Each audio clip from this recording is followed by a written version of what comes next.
how to change Uber country.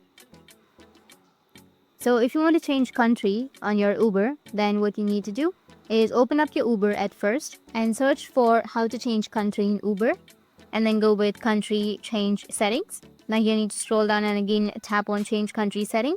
And now you need to go and log into your account. Once you've logged in, it will directly take you to the change settings option. From there, you'll be able to select another country. But if you are an Uber driver and if you want to drive in a new country, then you need to create a new account. You cannot simply switch your existing driver account to a new country. You will need to create a completely new driver account in a new country.